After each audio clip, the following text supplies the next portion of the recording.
Wong Kar-wai, one of the best directors to ever live and create films. A director from the East that inspired even filmmakers in the West, with not just his cool sunglasses trademark, but also the uniqueness of not working with a screenplay, manipulating time from camera and editing, romanticizing Hong Kong with its neon light and inserting catchy pop songs that make our heart flutter. Indeed, he is one of my favorite filmmakers of all time, and today we're going to rank his film from worst to best, as well to make this film as a guide for you listeners who haven't watched his film yet. This is a Cinema Lens. Hi guys, welcome back to the Cinema Lens podcast, and as I said before, we'll be looking at Wong Kar-wai films. The first time I was introduced to Wong Kar-wai was in high school as I watched Chungking Express for the first time, and I fall in love immediately with his films, although I haven't really dared myself to explore his filmography at the time. Now, he is one of the very few directors that the films I have all watched. I think the reason why I love his films so much is the emotional core that are carried well by the characters he created. And the reason I think that his films are so moving is because he never has a script written, Just an idea pop into his mind, he will just shoot it, and that kind of emotion on set is just what makes his film so organic to consume. Although that is one of the main reason why his longtime collaborator Christopher Doyle don't want to work with him again.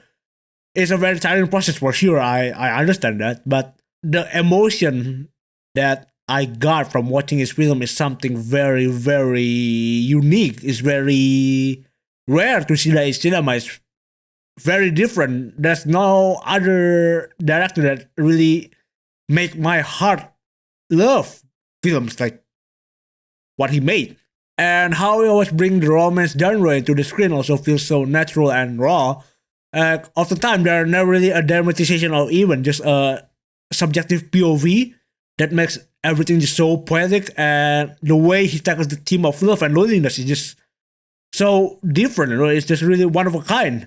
Other aspect would be his collaboration with the cinematographer Christopher Doyle, creating one of the most eye-catching visuals with the step printing technique and the rough texture, the film texture presented in his films, and as well as always having Tony Leung in his film is really a plus value because we all know that Tony Leung is one of the best actors working in cinema right now.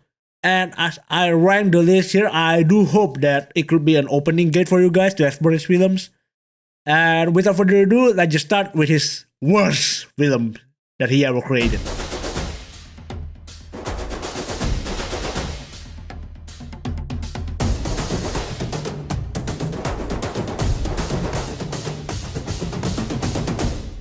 And number 10, we got My Blueberry Nights.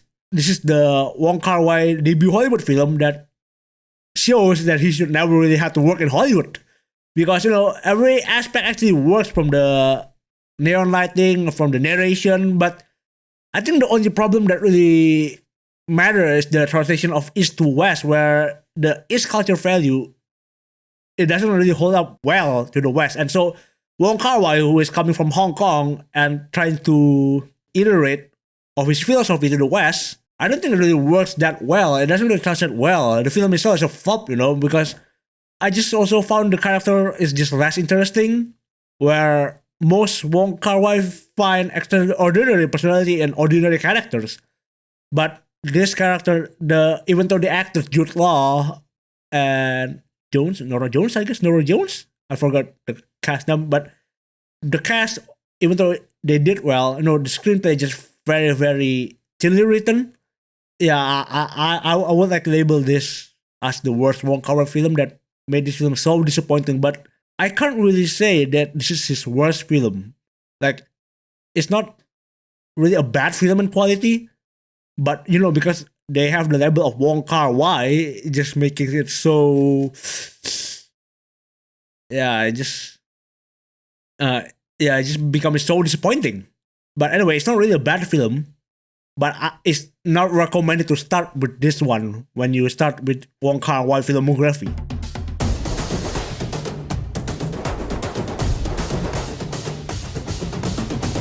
On number 9, we got The Grandmaster.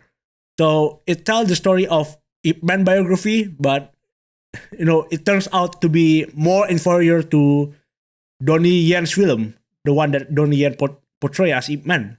While even though Donnie Yen's story leaned more and more to the fictional storytelling, the Wong Kar-wai version actually should have been superior for telling the historical story. But I found that the focus itself was never about Ip Man himself, instead of the fictional Gong Air, which played magnificently by Chang-chi. But I think like the film in the second half of the film it just suddenly focused the shift to her, and we never really found the character of Yip Man, played by the magnificent Tao Nicolong as well, to be a memorable one. I heard the news that it has the 4 hour cut before it made to the theatrical cut, and I think they should have just released the epic 4 hour cut, and tell the historical story of Yip Man. But I am still amazed by this film actually due to the phenomenal action sequences and cinematography. And while I found that the use of slow motion could be too much, there's a sequence where there's a scene, a shot where Kong Er just crying, but it was played in slow motion, and then we just find it not emotional, but I think it's quite becoming less believable because the slow motion actually doesn't really help on comforting the emotion. But nevertheless, the action sequences when they use it slow motion is very, very great. It's very crisp.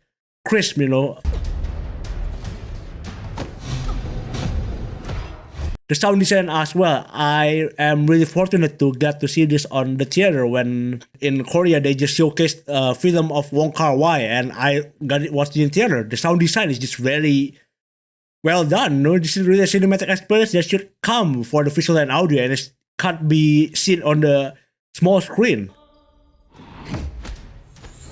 The Grandmaster itself, even though it ranked number 9 in this whole Wong Kar-wai filmography, I think it's a film that worth to say that of very good quality. But again, as I said before, the label Wong Kar-wai just make it not something that I expect from him. But it's quite disappointing as well because we can't see the real story of Yip Man.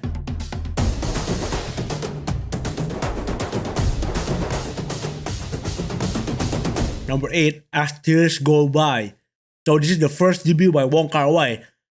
And you can see almost no trademark can be seen here. It's actually just an ordinary story of a police comedy from Hong Kong police story troops. And because not really much to say except it was enjoyable from start to the end with several key moments, emotional moments. And I found that the bus scene of Maggie Cheung and Andy Lau, it felt so romantic. And I really felt the joy in there. There's some like the expectation on there of meeting someone you love, and I really feel what they both feel, and it's a very romantic movie actually. Jackie Cheung also played his part magnificently, being a comedic relief that still carries the weight of the character. Though the character here is well written actually for me, and honestly I can't really say much, but this is actually a great first effort for a debut director. Yeah, but I won't be recommending you to watch this film if you are just starting in Wong Kar-wai filmography. But it's still a great film, in my opinion.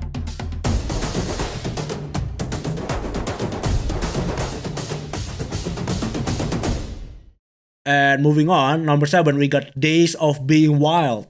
And after As Tears Go By, I think Wong Kar-wai feels like he wants to dive from common filmmaking technique and storytelling in Hong Kong, where at the time Hong Kong action Jackie Chan movies are so popular, and many people just want to copy Jackie Chan legacy tried to do. He just want to move on from it, and I applauded from it for him.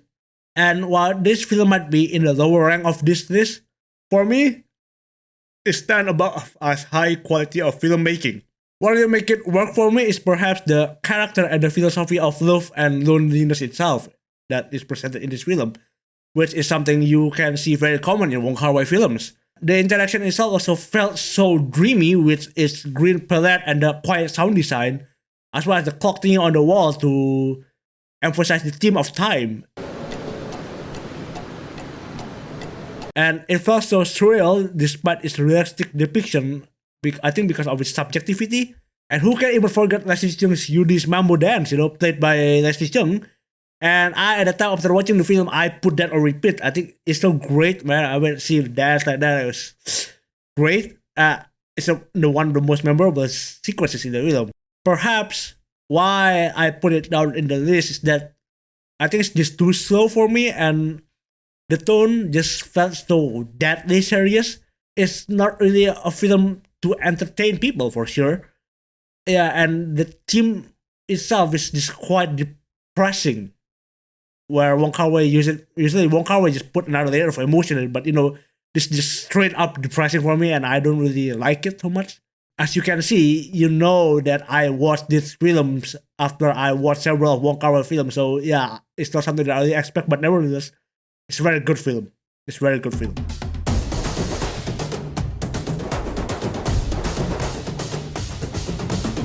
And number 6 would be Ashes of Time. And I think this is one of the most misunderstood Wong Kar-wai films of all time, alongside with 2046, because it diverges so much from the legend of Condor Heroes from Jin Yong, which profoundly features a lot of cool kung fu action movies that fans beloved. The novel itself spawns a lot of films and TV series and become beloved by lots. And even me, as a Chinese descendant in Indonesia, I have and my parents at that time before I was born, it was the trending films. This Legend of Condor Heroes is trending in them, and it make their childhood. And so I understand if there's a lot of disappointment for fans anticipating intense action sequences and was served horribly with lots of dialogue about existential crisis. But honestly, I just love this film so much. It just felt like a wuxia film in dystopian settings. We focus on the character of Ouyang Feng, which is the villain in the Legend of Condor Heroes. And this is telling his past before he become the famous villain. In here, he was introduced as a hitman living in the desert because he has a very bad past, as you can say like that. And he interacts with a lot of characters as they cross paths in the desert. And the desert, not desert, desert is food. What makes all of these interactions special, I think, is the different perspective of love is served that totally shaped Ouyang Feng into a film we all know. And honestly, Wong Kar-wai did a pretty good job on this. I found this film to be very weighted, melancholic without being too over, and at the same time, just so entertaining. Especially the action sequences. It might not what you expect from Hong Kong films, but combined, it's so stylistic, combined with the step printing process and the unique texture of the grain is very different from other wuxia films at that time, and it looks so cool actually. Again, it's a very great film, but why number 6 in here? For me, I think the overabundance of narrative and subplots become a problem where it sometimes just become too difficult to follow. There's also the issue of quote in relation to Chinese almanac calendar, which relates to the theme so much, but I think I find it hard to read for me. I know it's just a cultural barrier, but still, I find it plays an important part where I miss several key moments to understand the film. Perhaps I just like the other films more, and the theme resonated with me more, especially at a time where everything just moves so fast.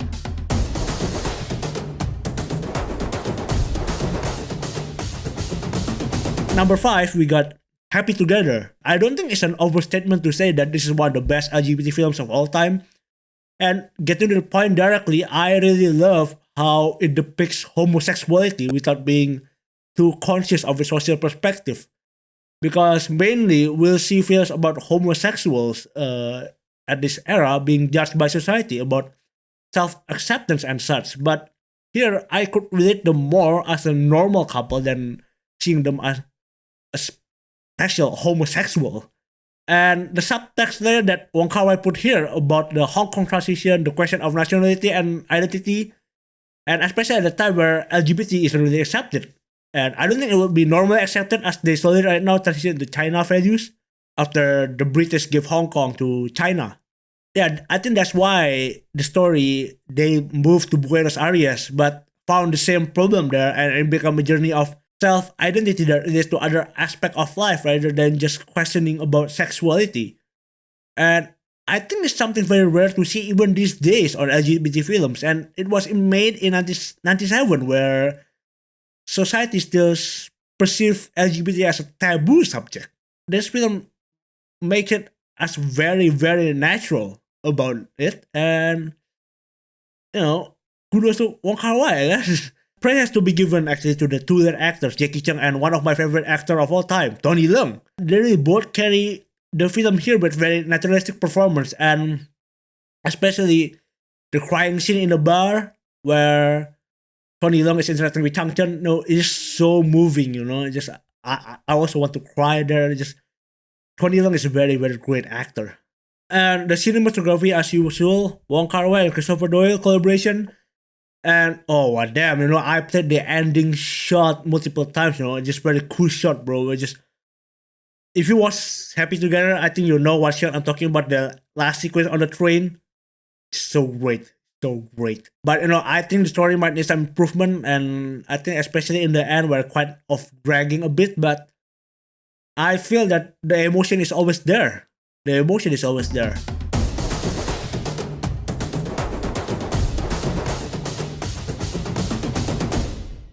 And moving on to Fallen Angels. I think this is one of the two films where the soundtrack is just very no, actually Wong Kar-wai film has very great soundtrack, but yeah, I who can even forget the Karma Coma sequences. That killing scene in the restaurant always got my mood up every time the songs plays, you know.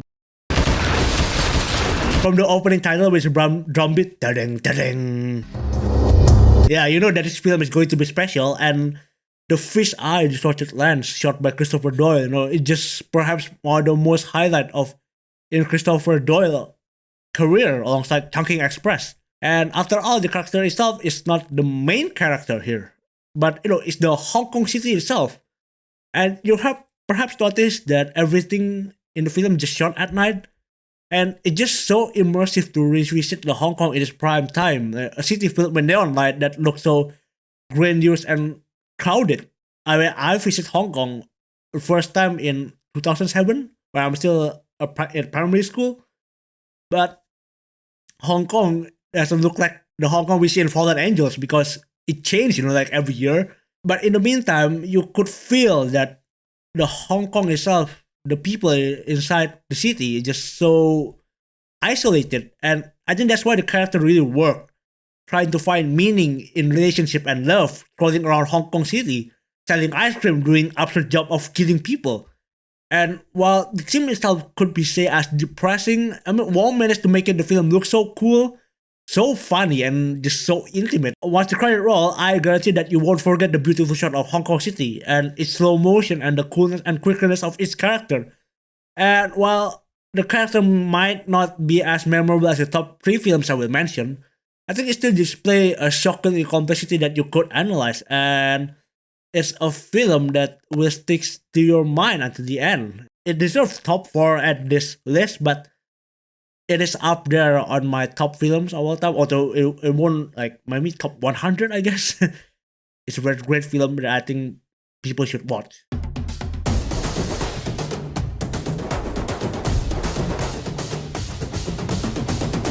And then we got number 3, Chungking Express.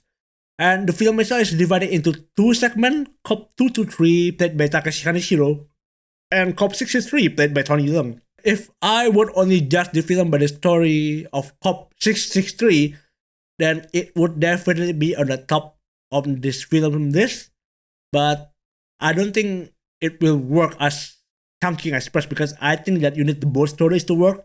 And similar to Fallen Angels, because the film should have been a one feature film featuring 3 stories, but I see that Chungking Express to be on the lighter side. And I mean, if you see the shooting time, they mostly shoot this on dawn or on the evening, where afternoon, where the sun still shines. It's a much more light-hearted film. I mostly laugh, but at the same time, just feel very despair of why I do feel similarly to what I feel in my real life. Because the feeling of usually about all this is so heavily depressed, but this is a film that I found to be repeatedly watching it again and again and again. All of the performances are very charismatic. The quirky Cop 223 by Takeshi Kaneshiro, and then the charismatic Cop 663. I mean, who doesn't? I think like the woman that I talk who have watched Chungking Express, like they really want Tony Leung to be their lover because the way that he looked to the eye, to the camera, to the girl that he loved, it's just like I think it's girl's dream. I guess that's the last time I talked to my friends, girlfriend, woman friends, and also Faye Wong playing a very sweet, innocent girl of being in love, like, and then Brit Lin as the mysterious woman who also needs comfort of someone in life. And everything just connects so perfectly in the rapid city of Hong Kong, where everything seems so disconnected. This is also perhaps one of the most quotable film of all time, using weird yet memorable allegory of pineapple can, distance, coffee and salad, April Fool, flight attendant.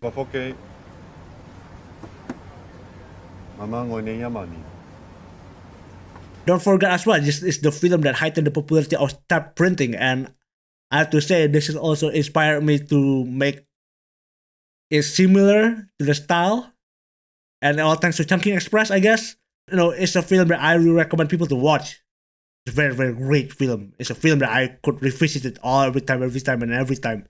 Lighthearted it is, so you don't have to worry about it.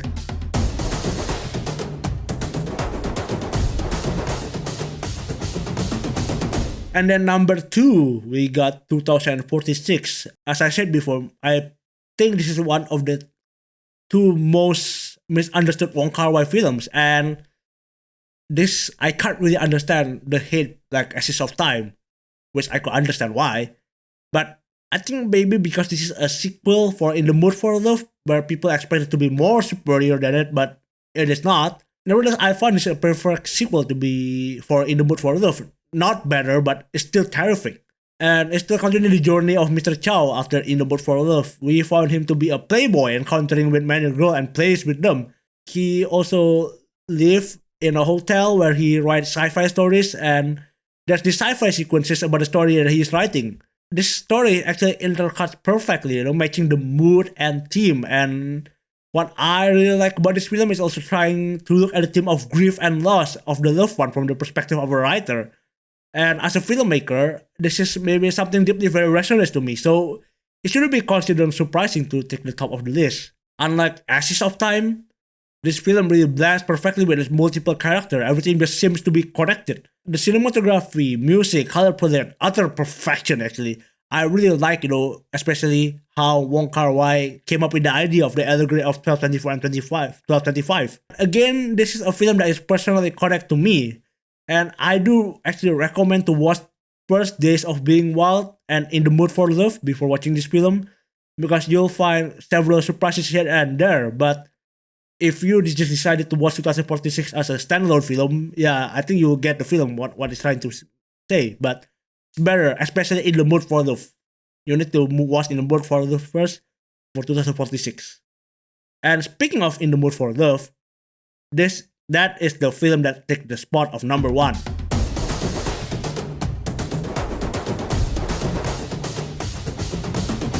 This is his magnum opus, according to a lot of people, and I do agree about it. I found this film to be an antithesis of romance film, where it does not need to be sexual. Even there is not even a kiss in this film, and at the same time, it just feels very, very romantic. Tony Leung playing Mr. Chow and Maggie Cheung playing Mrs. Chen. They are one of the best on-screen couples, and yet a very, very tragic story indeed. The element of romance here just goes back to the root of human, where love itself is just a beautiful and tragic thing.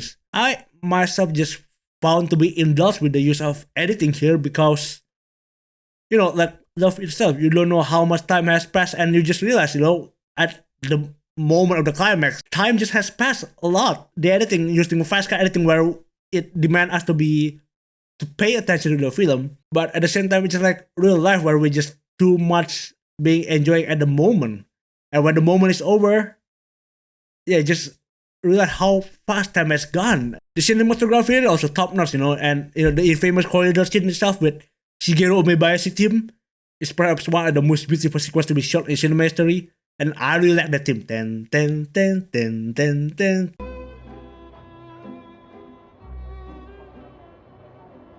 Yeah, that theme is just very, very great. I use that for my studying. And when I'm writing the script, I also heard that song repeatedly. Damn, that is very masterpiece indeed. It really put a lot of thought into it, to see in the Fourier perspective that fits so much the cinematography that I'm talking about.